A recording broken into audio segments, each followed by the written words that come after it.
Vamos orar. Pai querido, mostra-nos mais uma vez o que queres para a nossa vida através da Tua Palavra. Mostra-nos o caminho, ensina-nos, em nome de Jesus. Amém. Amém. Deus tem uma igreja nesta terra? Essa é a grande pergunta que vamos a tentar responder no estudo de hoje. E se Deus tem uma igreja, como identificar essa igreja? Como saber qual é essa igreja? Por nome? Onde está? Em que país está? Se eu perguntar a um adventista qual é a verdadeira igreja de Deus nesta terra, ele vai dizer a igreja adventista. Se eu perguntar a um batista, vai ser a igreja batista. A um católico, a igreja católica. Todos dizem que a sua igreja é a igreja de Deus. Mas qual é a igreja de Deus? Eu vou lhes contar uma pequena experiência. Um dia, eu era um jovem pastor lá na Amazônia e tinha que realizar uma cerimônia batismal e eu ainda não podia batizar, não era pastor ordenado para batizar. Então, mandaram um pastor para mim. Só que o pastor tinha que chegar a um lugar distante, umas 7 horas de onde eu morava. Eu não tinha tempo para ir a procurá-lo. Então mandei um jovem índio e falei, você vai esperar o pastor Aguilar que está vindo para fazer o batismo. Ele me disse, pastor, mas eu não conheço o pastor. Falei, não importa, você vai lá quando chegar o ônibus de Lima, aí vem o pastor. Ele me disse, pastor, mas no ônibus virão pelo menos uns 40 passageiros, como eu vou saber qual é o pastor Aguilar? Falei, é muito simples, eu vou te dar um papel e vou te escrever as características. O pastor Aguilar é um homem já de idade, aposentado, cabelo branco, sempre veste terno escuro, tem uma pinta grande no rosto, alto, magro. Então, quando você vê, descendo do ônibus, um homem idoso, cabelo branco, com uma pinta no rosto, alto, magro, de terno, pode ir que esse é o pastor Aguilar. Aí ele viajou lá e voltou com o pastor Aguilar. Mas ele me estava contando, ele parado lá, o ônibus chegou, viu descer um homem. Esse pode ser homem, mas jovem, não pode ser. Aí outro saiu, homem, jovem, também não pode. Outro, homem, idoso, cabelo branco, esse pode ser. A pinta não tem, é gordo, não pode ser. E ele foi conferindo as características até que encontrou o pastor Aguilar. Eu acho que Deus fez a mesma coisa com a gente. Diz, filho, você quer saber qual é a minha igreja nesta terra? É simples. Você procure as características da minha verdadeira igreja. E aqui no capítulo 12 de Apocalipse, encontramos quais são as características da igreja de Deus nesta terra. No capítulo 12 de Apocalipse, encontramos o versículo 1 que diz assim, viu-se grande sinal no céu, a saber, uma mulher vestida do sol, com a lua debaixo dos pés e uma coroa de 12 estrelas na cabeça. Esta mulher é símbolo da igreja. Não vou gastar tempo agora provando por que digo que esta mulher é símbolo da igreja, mas no contexto geral do estudo do Apocalipse, sem dúvida nenhuma, esta é a igreja de Deus. Esta mulher é símbolo da igreja de Deus. Inclusive porque, vejam, achando-se grávida, grita com as dores do parto, sofrendo tormentos para dar à luz. Da igreja nasceu o Senhor Jesus, lembrem. Viu-se também outro sinal no céu. Eis um dragão grande vermelho com 7 cabeças, 10 chifres e nas cabeças 7 diademas. Versículo 5. Nasceu-lhe, pois, um filho varão, a mulher, que há de reger todas as nações com cetro de ferro. E indubitavelmente esse é Jesus. E o seu filho foi arrebatado para Deus até o seu trono. Mas nós vemos aqui que esse dragão quer devorar o filho da mulher. O versículo 4 diz, a sua cauda, falando do dragão, arrastava a terça parte das estrelas do céu. Esse é o diabo, evidentemente. As quais lançou para a terra. E o dragão se deteve em frente da mulher, da igreja, que estava para dar à luz, a fim de lhe devorar o filho quando nascesse. Lembram que Herodes quis devorar, lógico, o diabo no coração de Herodes, quis matar Jesus quando estava. Esta é a descrição da igreja de Deus. Agora, interessante que esta descrição termina falando da mulher nos últimos tempos. Diz assim, nos últimos tempos irou-se o dragão contra a mulher, contra a igreja de Deus, versículo 17. e foi pelejar com os restantes da sua descendência, ou seja, com os descendentes desta mulher, com a igreja dos últimos tempos, com a igreja de nossos dias, os quais, aí estão as características da verdadeira igreja, os quais guardam os mandamentos de Deus e têm o testemunho de Jesus. Então, você quer encontrar a igreja de Deus nesta terra? Procure uma igreja que tenha estas duas características. Uma só não vale, as duas têm que estar juntas. Primeiro, tem que ser uma igreja que creia em Jesus, pregue Jesus, o centro da sua mensagem e da sua doutrina seja Jesus, mas ao mesmo tempo que obedeça Jesus, que ande nos caminhos de Jesus, que guarde os mandamentos de Jesus. Quando você encontra essa é a igreja de Deus. Agora, tem muita igreja que crê em Jesus, mas não guarda os mandamentos de Deus. Tem muitas igrejas que guardam os mandamentos de Jesus, mas o centro da doutrina e da mensagem não é Jesus. Quer dizer, para ser igreja de Deus, tem que encontrar uma igreja com as duas características, então você encontrou a igreja de Deus. Pastor, parece que cada esquina tem uma igreja. E todas elas afirmam, eu tenho a verdade, eu tenho a certeza do que eu estou pregando. Eu posso colocar, nesse caso, aquele ditado que diz que todos os caminhos levam a Roma, mas nesse caso, todos os caminhos levam a Deus? Bom, todos os caminhos podem levar a Roma, mas a Deus não. Porque Deus tem um só caminho, e o único caminho é Jesus. Ele disse, eu sou o caminho. Agora, como é que Jesus, porque um dia eu estava falando de Jesus é o caminho, e uma velhinha disse, pastor, eu não entendo, porque para mim caminho é um pedaço de terra por onde eu piso, eu ando. Jesus é o caminho, quer dizer que eu tenho que andar em Jesus? Como é que Jesus é o caminho? Jesus é o caminho através de sua palavra, ele te mostra. Todas as igrejas podem dizer, eu tenho a verdade, muito bem, agora a ti Deus te deu olhos, te deu entendimento, te deu cabeça, para, a ver, quero ver, o que diz aqui? A igreja fala uma coisa, mas aqui diz outra coisa, então a igreja não está certa, aqui está certo, a palavra de Deus que está certa, não é a igreja. Pastor, só uma coisa, eu estou entendendo mais ou menos o que o senhor está falando, mas minha dúvida é a seguinte, não parece um pouco radical, um pouco exagerado, afirmar que no meio de tantas igrejas Deus tem uma única? E é uma? É que o radical não sou eu, o radical é Deus. Te digo por quê. Na Bíblia existem muitas figuras da igreja de Deus. Por exemplo, quando Cristo voltar, ele vai encontrar ovelhas, que são os filhos de Deus, e cabritos.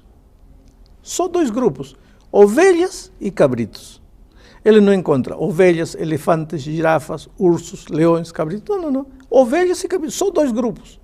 O grupo que é de Jesus e o grupo que não é de Jesus.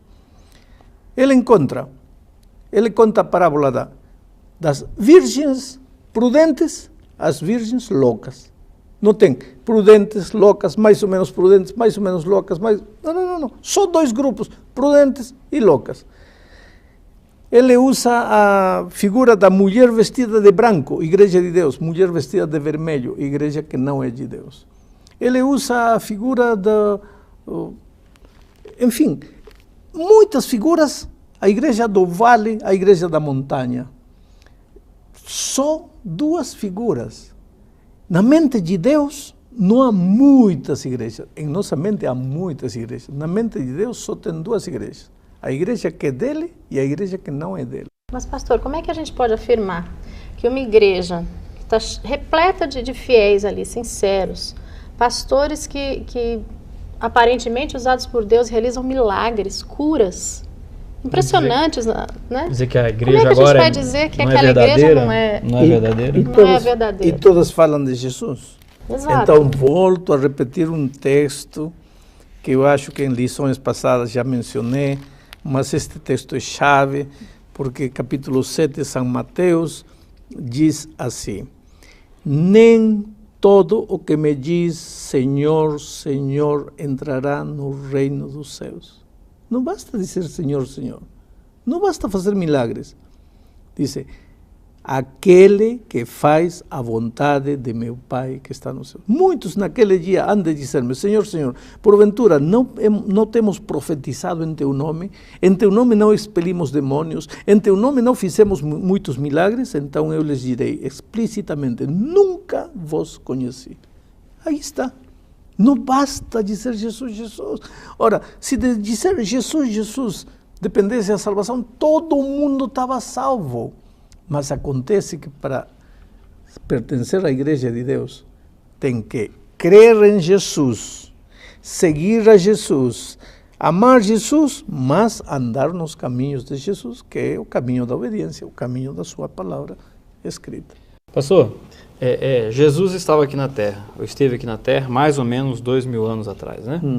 E ele que, a partir dele, nasceu então o cristianismo, essas coisas todas. E ele teve os seus discípulos, que eles sim foram o início da sua igreja.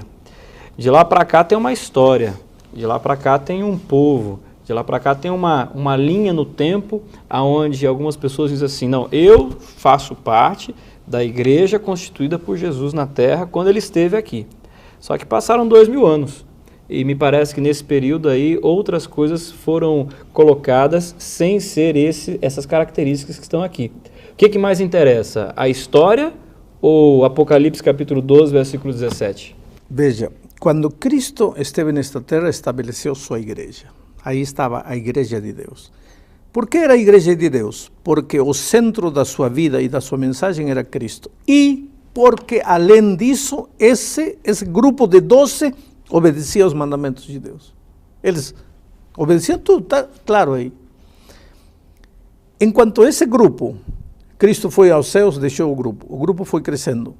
50, 100, 1000, 5000. Enquanto Cristo fosse o centro da mensagem e eles guardassem os mandamentos, continuavam sendo a igreja de Deus. E vinha através da história. Chegou um momento em que Cristo continuava sendo o centro da mensagem, mas alguém disse assim, olha, o quarto mandamento já não é o dia santo, agora o dia santo é o domingo, já não é o sábado. No momento em que a igreja começou a desobedecer a Deus, deixa de ser a igreja de Deus. Mas ao longo da história, Deus sempre teve um remanescente, um grupo de fiéis, obedientes, que historicamente ficavam nas montanhas obedecendo a Deus. O lema deles sempre foi, é preciso obedecer a Deus antes do que nós somos. Obedecer a Deus não é fácil. Agora, pastor, eu acho que eu nunca fui tão direto em uma pergunta para o senhor nesse momento. E eu vou ser bem direto. Hoje, qual é essa igreja, esse povo remanescente? Eu queria que o senhor me colocasse isso de forma muito clara e eu queria que o senhor defendesse o seu ponto de vista, a sua ideia. Se você acha que eu vou fazer propaganda da minha igreja, não vou fazer. Eu vou te dizer, Deus te deu sabedoria, Deus te deu inteligência, procure uma igreja que creia em Jesus, tenha Jesus como o centro da sua mensagem e que guarde os mandamentos de Deus do jeito que está em Êxodo capítulo 20. Mas eu vou insistir. Essa é a igreja de Deus. Eu vou insistir. O senhor segue uma igreja. Por que o senhor segue essa igreja? Porque encontrei uma igreja que prega Jesus, o centro da sua mensagem é Jesus, o centro da sua vida é Jesus e guarda os mandamentos de Deus. Pastor, por isso estou na igreja onde estou. Pastor, agora, digamos que eu estou numa igreja, estou ali com sinceridade de coração, estou ali achando que estou na igreja verdadeira, não é? Eu corro algum risco com relação à minha salvação? Vou te ler um texto. Tomara que eu consiga achar este texto. Sim, está aqui. Hebreus capítulo 10, versículo 26. Diz assim, porque se vivermos deliberadamente em pecado, depois de termos recebido o pleno conhecimento da verdade, já não resta sacrifício pelos pecados. Que pecado? São João disse, pecado é a transgressão da lei. Que lei? Êxodo 20. Que diz o quarto mandamento?